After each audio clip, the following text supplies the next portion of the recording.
Hello' ছাত্ৰ ছাত্ৰীসকল, আজি মই ক্লাছ 10ৰ চেপ্টাৰ 1ৰ অৰ্থনৈতিক ভূগোল বিষয় বস্তু আৰু সম্পদ এই পাৰ্টটোৰ শ্বৰ্ট কুৱেশ্যন আনচাৰবোৰ লৈ আহিছোঁ।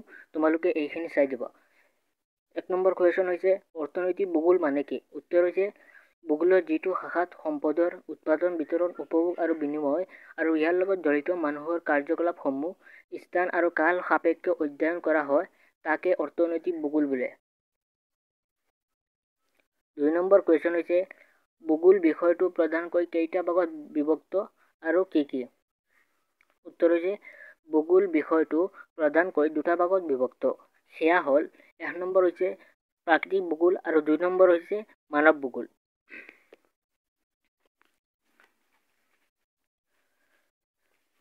3 নম্বৰ কুৱেশ্যন হৈছে অৰ্থনৈতিক ভূগোলৰ মূল উদ্দেশ্য কি? উত্তৰ হৈছে এখন ঠাইৰ অৰ্থনৈতিক উন্নয়নৰ গতি আৰু দিশ নিৰ্ণয় কৰাটোৱে অৰ্থনৈতিক ভূগোলৰ মূল উদ্দেশ্য।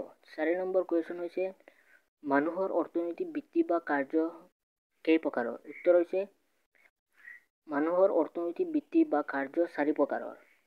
5 নম্বৰ কুৱেশ্যন হৈছে প্ৰাথমিক বৃত্তি কাক বোলে? উত্তৰ হৈছে যি কাৰ্যৰ দ্বাৰা মানুহে প্ৰকৃতিৰ পৰা সম্পদ আহৰণ কৰে তাকে প্ৰাথমিক বৃত্তি বোলে। আৰু ছাত্ৰ ছাত্ৰীসকল, তোমালোকে ভিডিঅ'টোত লাইক এটা কৰি দিবা আৰু যদি এডুকেশ্যন আসাম চেনেলটো ছাবস্ক্ৰাইব কৰা নাই তোমালোকে ছাবস্ক্ৰাইব কৰি ল'বা।